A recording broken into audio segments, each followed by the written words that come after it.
तो बड़ी खबर इस समय की, धर्म परिवर्तन के मामले में नया खुलासा हुआ है। पुलिस को एक डायरी मिली है जिसमें 28 लोगों के नामों का जिक्र है जिनका धर्म परिवर्तन किया गया है।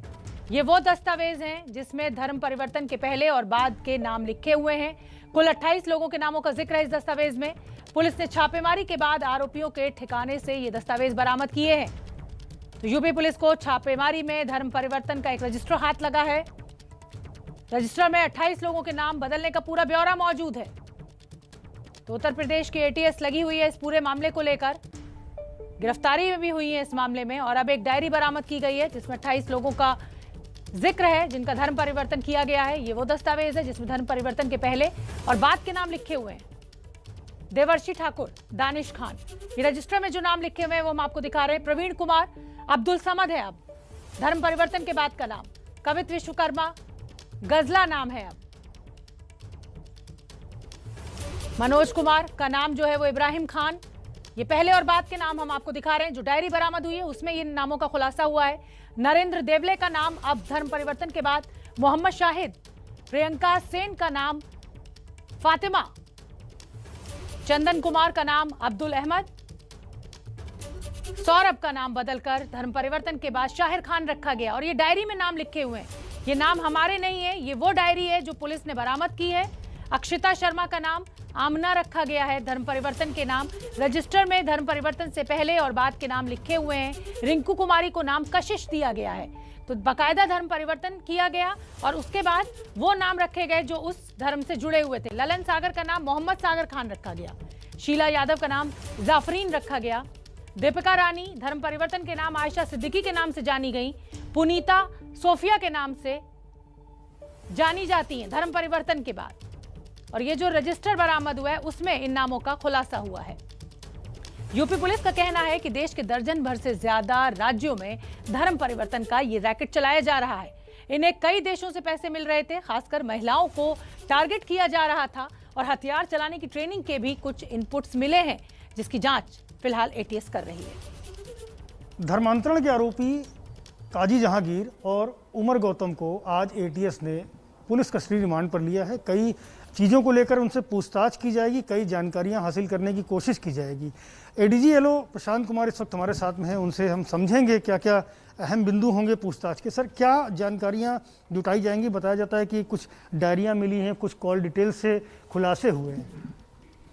हाँ, कुछ दस्तावेज मैंने जिस दिन ये खुलासा हुआ था ये बात स्पष्ट की गई थी कि कुछ दस्तावेज हम लोगों को मिले हैं और उन्हीं दस्तावेजों के आधार पे ये बात बताई गई थी कि 1000 सिक्के करीब या उससे कुछ ज़्यादा लोगों के धर्मांतरण कराए गए हैं तथा जो पैसे की बात है वो भी विदेशी संस्थाओं से या देश के अंदर भी भारी मात्रा में पैसे का उपयोग इस पूरे प्रकरण में किया गया है। और काफ़ी गरीब लोग हैं, उनको तरह तरह के प्रलोभन देके पैसे का, सरकारी नौकरी का या शादियों का, ये सब चीज़ें हथकंडे इस गैंग के द्वारा अपनाए गए हैं और एक सुनियोजित ढंग से इस तरह के धर्म परिवर्तन की कोशिश की गई है।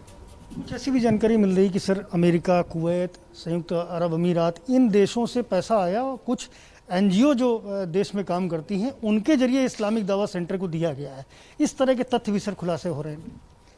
सभी पहलुओं पे लगातार विचार चल रहा है, विवेचना चल रही है और सभी आय के स्रोतों की गहराई से जांच होगी और हमें आवश्यकता होगी तो हम अन्य एजेंसियां जो इन चीज़ों को इन्वेस्टिगेट करती हैं हम उनसे भी पूर्ण सहायता लेंगे और उन एजेंसियों को भी जो इन्फॉर्मेशन हमसे होगी हम उनके साथ साझा करेंगे। कोई केंद्रीय एजेंसी एनआईए जैसी उसको भी इन्वॉल्व करेंगे इस विवेचना में?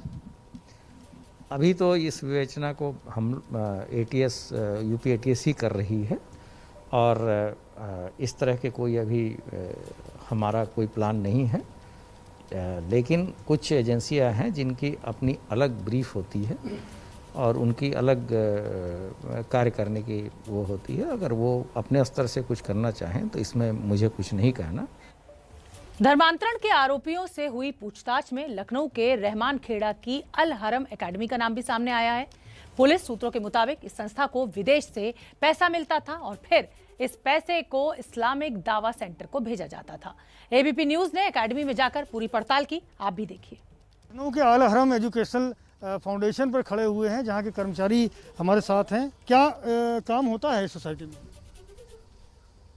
काम तो यहाँ यही पढ़ाई होती है जो 2 साल से बंद है। अच्छा, 2 साल से जी, कोविड की वजह से 2 साल से बंद है। और तो कोई ऐसा काम नहीं होता है। कोविड तो 1 ही साल पहले आया था, 2 साल पहले नहीं, दूसरी साल शुरू है। दूसरी साल से है, मतलब जब से सरकार का वो हुआ था, बस उसके बाद फौरन बंद कर दिया गया था। जब से आज तक खुले ही नहीं। तो कितने बच्चे रहते थे यहाँ पर? कितने बच्चों को पढ़ाया जाता था? क्या थी पूरी बात बताइए। बच्चे तो जब 2 साल तकरीबन हो चुके हैं, मतलब इसका कोविड का, तो बच्चे तो कोई नहीं, हम अकेले यहाँ रहते हैं। जी, फैमिली आप बता रहे हैं भीतर रहती है? फैमिली के साथ रहते हैं हम अकेले यहीं पे, बाकी तो और तो कोई नहीं। जो धर्म परिवर्तन वाला रैकेट पकड़ा गया है, उसमें काजी जहांगीर और उमर गौतम को जिनको पकड़ा गया, उसमें सुन तो लें पूरी बात, उनकी जो संस्था थी आईडीसी, उसमें आपकी संस्था से फंड ट्रांसफर होता था? ऐसी तो कोई बात नहीं।